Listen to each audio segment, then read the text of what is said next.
Thanks, everybody, for joining me to discuss a very, very serious issue. Yesterday, we witnessed an extremely sad moment in American history. We saw the President of the United States aligning himself with the dictator of Russia, Vladimir Putin, to undermine the independence of Ukraine and its democracy. Let's be clear. Trump is showing us that he sees one of the world's most brutal dictators as his friend and our longtime democratic allies in Europe as his enemies. He wants a world that is safe for authoritarians and oligarchs, but extremely dangerous for democracies. It will not surprise you when I tell you that Trump is lying, as he so often does. Yesterday, Trump said that Ukraine started the war. That's not true.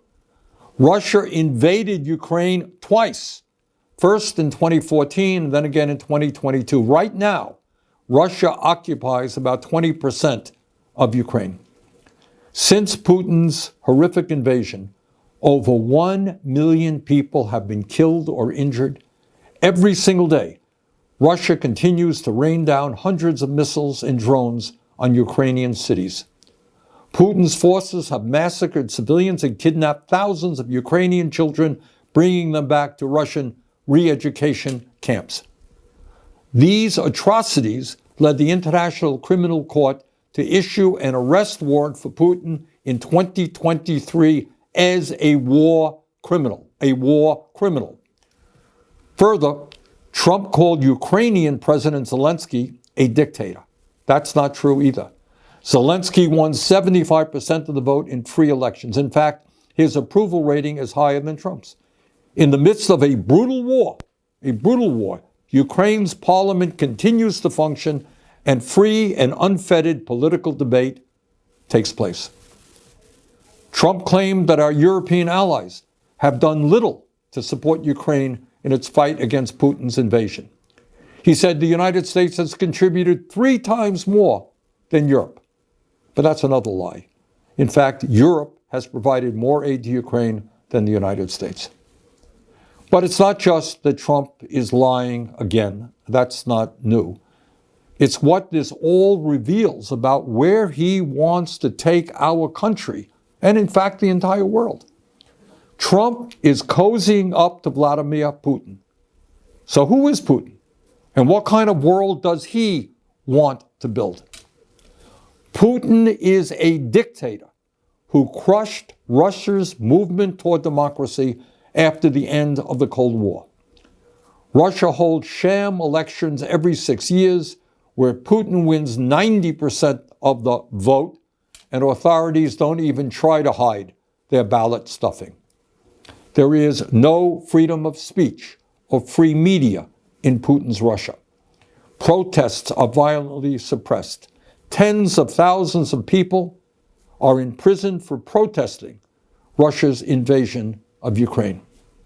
Political dissidents are harassed or thrown into jail.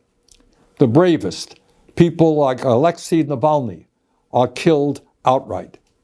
Hundreds of thousands of Russians have fled Putin's brutal regime since his invasion of Ukraine. But Putin has maintained control in his country by offering Russia's oligarchs a simple deal. If you give me absolute power, I'll let you steal as much as you want from the Russian people. And that's why in a country where many are struggling economically, Russian oligarchs have stashed trillions of dollars in offshore tax accounts. That is the Russian leader that Trump admires. That is the Russian oligarchy that he supports. But that is not the perspective of the American people. We know, and we are proud of, the fact that the United States of America is the longest standing democracy in the world.